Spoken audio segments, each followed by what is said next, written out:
Masih bersama saya Ibnu Fadil, pemirsa Anda kembali menyaksikan 3 berita utama Kaltim hari ini. Puluhan pemotor dan pemobil di Balikpapan terjaring operasi keselamatan Mahakam 2025. Endapan lumpur di kawasan Rinding, Teluk Bayur Berau meresahkan pengguna jalan.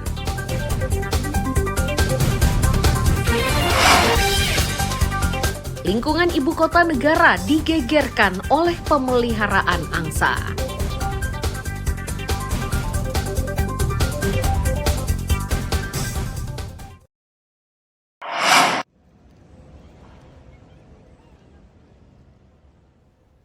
Keberadaan angsa inilah yang memantik komentar negatif netizen di salah satu akun media sosial. Angsa tersebut disorot karena berada di lingkungan ibu kota Nusantara di Sepaku.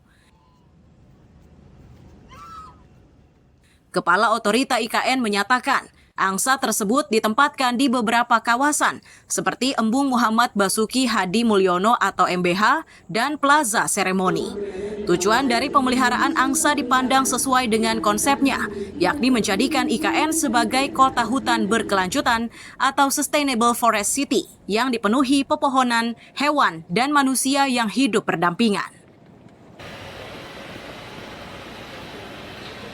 Ya, jadi mungkin kalau lagi Pak Iwan lagi ngecek, mungkin fansnya ada yang rubuh atau apa, ada yang bisa keluar, tapi nggak apa. Itu kan memang kita taruh di riparian kayak di MBH, ada yang di kawasan seremoni, biasa namanya binatang. Jadi emang dipelihara Pak ya? Oh iya, kalau itu ya, itu dipelihara. Kesel nggak sih Pak, sering di hoax gitu Pak? Ya, kira-kira kalau nggak ada hoax itu malah nggak rame. Untuk pemeliharaan dan pengawasan hewan ternak pada beberapa titik di wilayah IKN, pihak otorita telah menyiapkan petugas khusus. Amir Hamzah dan Riani Mantini melaporkan dari Ibu Kota Nusantara.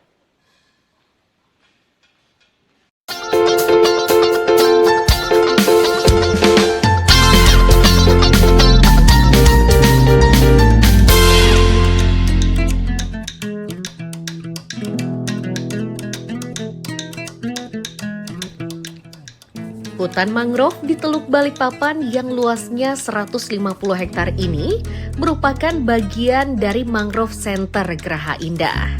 Sedangkan lokasinya berada di Balikpapan Utara.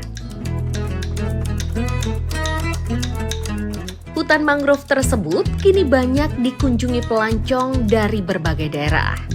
Untuk bisa menikmati suasana indah dan kesegaran udara di kawasan tersebut, pengunjung bisa berkeliling dengan menggunakan perahu bermesin.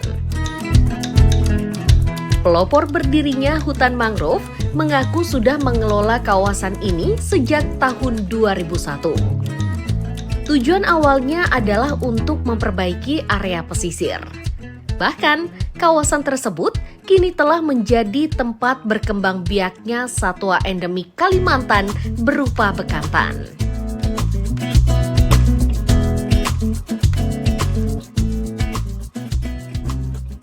Diketahui bahwa Mangrove Center sahabat ini sebetulnya luasan nggak berubah, 150 hektar. Cuman yang permasalahan dulu, kerusakannya dari 150 hektar itu kan kurang lebih 60%. Ya. Tapi bagaimana mengembangkan lagi yang 60%-nya kerusakan, mengembalikan lagi sampai dengan ke 100% lah. Nah, walaupun dan sampai dengan saat ini saya mulai tahun 2001 sampai dengan tahun 2025 ini kurang lebih 1 juta pohon sudah kita tanam.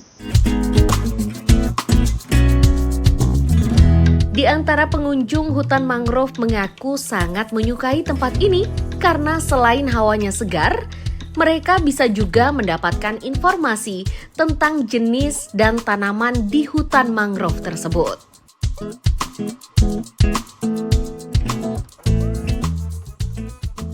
Bagi orang yang bukan domisili Balikpapan tentu ini menjadi salah satu objek wisata yang menarik sekali untuk warga, baik itu di Balikpapan maupun di luar Balikpapan atau di luar mancanegara, atau bahkan untuk domestik juga sangat menarik karena yang pertama menawarkan wisata edukasi terkait dengan penanaman mangrove dan sebagainya, dan terlebih juga ada hewan endemik Kalimantan yaitu bekantan yang menjadi salah satu daya tarik dari wisata ini.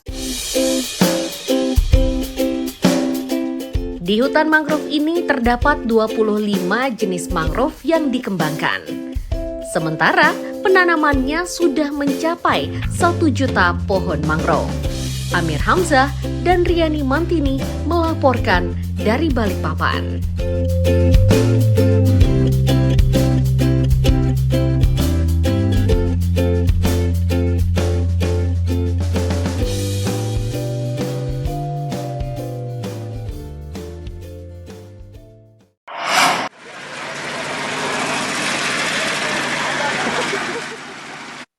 Gotong royong antara warga dan tentara berlangsung di Kampung Laham, Kecamatan Laham, Kabupaten Mahakam Ulu.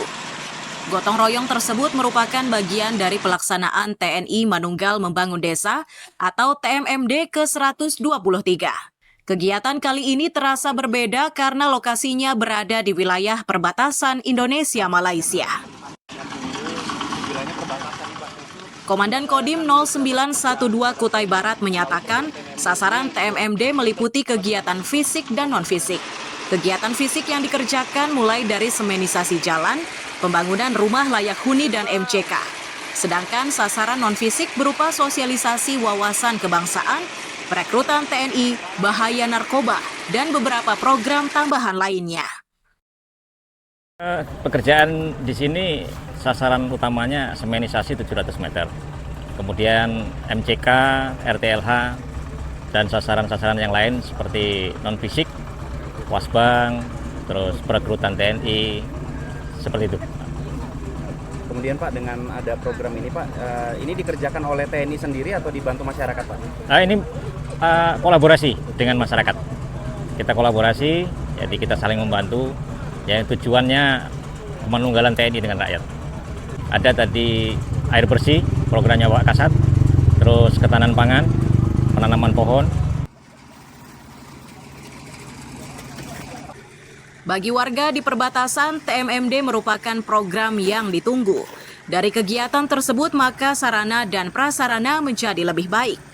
Lebih jauh, hadirnya TNI di tengah masyarakat akan memupuk rasa nasionalisme. Kami ini setiap tahun ini ada, yaitu kami tetap mendukung. Jadi dengan adanya program ini sangat artinya mendukung yang pertama akses jalan masyarakat ini menuju ke ladang, ke perkebunan, ke kelompok tani yang ada. Karena banyak kelompok tani kita yang ada di jalur yang dilaksanakan seminisasi oleh TMMD ini. Selama ini kayak apa Pak jalannya? Yang selama ini ya artinya pada saat kering ini aja masyarakat tuh artinya enak rasanya jalan ke ladang ya. Tapi kalau pada saat hujan tidak bisa sama sekali. Pelaksanaan TMMD di Kampung Laham berlangsung selama 30 hari, mulai tanggal 19 Februari hingga 19 Maret 2025. Amir Hamzah dan Danis melaporkan dari Mahakam Ulu.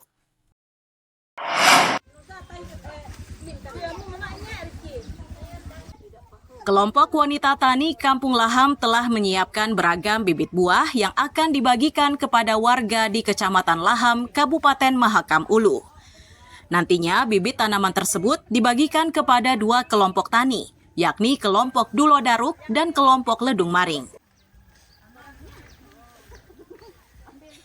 Salah satu ketua kelompok wanita tani atau KWT menyatakan, bibit buah ini didapat melalui program Forest Carbon Partnership Facility Carbon Fund atau Dana Karbon. Mereka sengaja menggunakan dana untuk ditukar dengan bibit buah karena dinilai lebih menguntungkan. Diharapkan nantinya bibit ini selain mampu menghijaukan alam, juga bisa mendatangkan pendapatan saat sudah berbuah.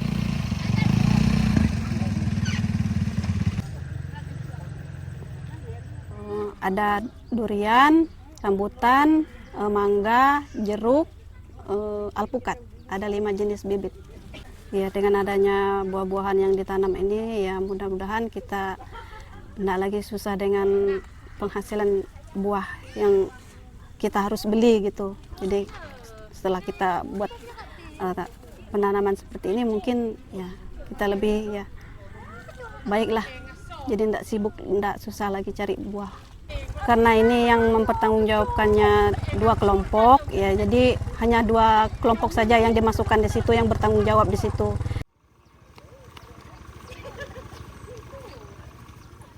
Warga yang menerima bibit tersebut mengaku akan segera menanam di lahannya sendiri.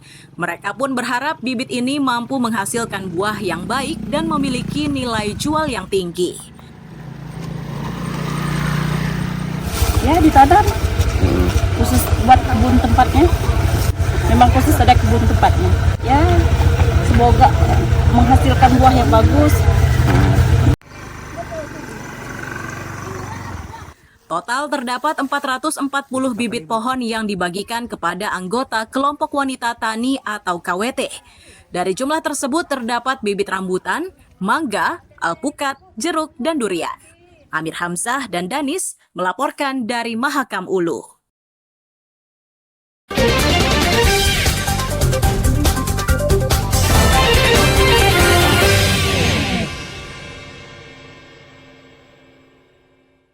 Pemirsa, berita tadi menjadi akhir kebersamaan kita pada pagi hari ini. Saya Ibnu Fadil dan tim redaksi pamit undur diri. Selamat pagi, salam sejahtera, dan sampai jumpa.